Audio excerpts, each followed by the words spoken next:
मेरा नाम मिकेल राजा है। यह कहानी सच घटना पर आधारित है। यह घटना 25 जनवरी 2024 की है। दोपहर के लगभग 3 बजे मुझे सोहेल का कॉल आया। उसने कहा, मिकेल भाई, पवन के पापा का देहांत हो गया है। यह सुनकर मुझे बहुत बुरा लगा। मैंने पूछा कि अब क्या करना है। सोहेल ने कहा, तुम अपनी कार ले आओ, हम सबको तुरंत बिहार जाना होगा। हम सब झारखंड के थे और पवन का घर बिहार में था।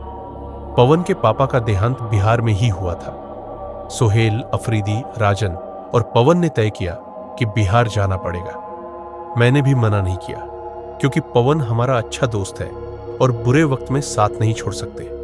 हम सब, मैं, सोहेल, अफरीदी, राजन और पवन कार में निकल पड़े। शाम के करीब 8 बजे हम रवाना हुए। रास्ते में हम अच्छे से चलते हुए झारखंड बॉर्डर पार कर चुके थे। रात के लगभग 12 बजे हम धीरे धीरे आगे बढ़ रहे थे। रास्ते में हमें एक जंगल मिला।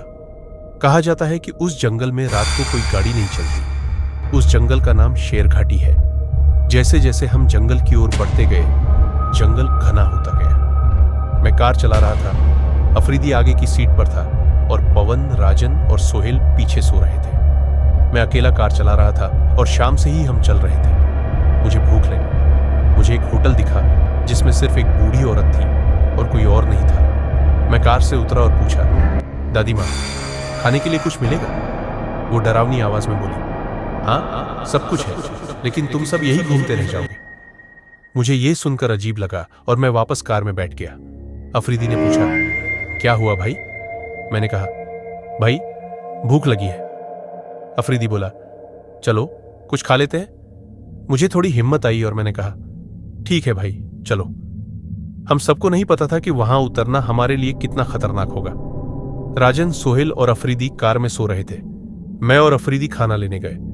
बूढ़ी औरत अंदर चली गई। अचानक सोहेल कार से उतरा और बोला, भाई, मैं थोड़ा बाहर जाता हूं। रात के लगभग 12:30।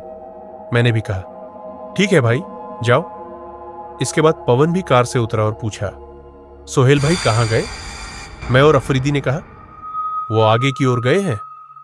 थोड़ी देर बाद राजन भी उतरा और कहा, भाई, ज्यादा वक्त नहीं हुआ, मैं आता हूं। भूख भी तेज थी और रात का समय भी था। मैंने और अफरीदी ने सोचा कि चलो इन सबको बुला कर आते हैं। हम दोनों जंगल की ओर गए। जंगल में घुसते ही हमें अजीब सा लगा। पीछे से परछाइयों का एहसास हो रहा था। हम दोनों डरकर कार की ओर भागे, लेकिन वहां ना तो कार थी, ना बूढ़ी औरत की झोपड़ी। हम काफी देर वहां गए। अफरीदी ने कहा, भाई, ये क्या हो रहा है? डरते हुए मैंने कहा, कुछ नहीं हुआ, आगे चलते हैं, कार वहीं होगी। कुछ देर बाद रास्ते पर निकल आए। अफरीदी को थोड़ी हिम्मत आई और बोला, हाँ भाई, सही बोल रहा है, आगे बढ़ते हैं। हम आगे बढ़ते रहे। लगभग 1 घंटे बाद हमें कार दिखी और वहीं झोपड़ी भी दिखी, लेकिन बूढ़ी औरत नहीं थी। हमने कार में जाकर देखा कि राजन, सोहेल और पवन कार में सो रहे थे। मैंने अफरीदी से कहा, जल्दी बैठो कार में।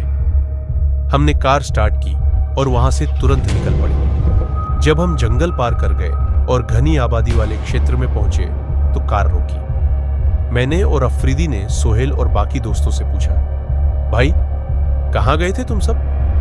उन्होंने कहा, कहीं नहीं, हम तो कार में ही सो रहे थे। अफरीदी ने फोन निकाला और टाइम देखा।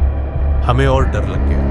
वहां केवल 5 मिनट ही बीते थे, जबकि हमें लगा कि कई घंटे हो गए हैं। उस दिन की घटना याद करके आज भी मेरे और अफरीदी के रोंगटे खड़े हो जाते हैं।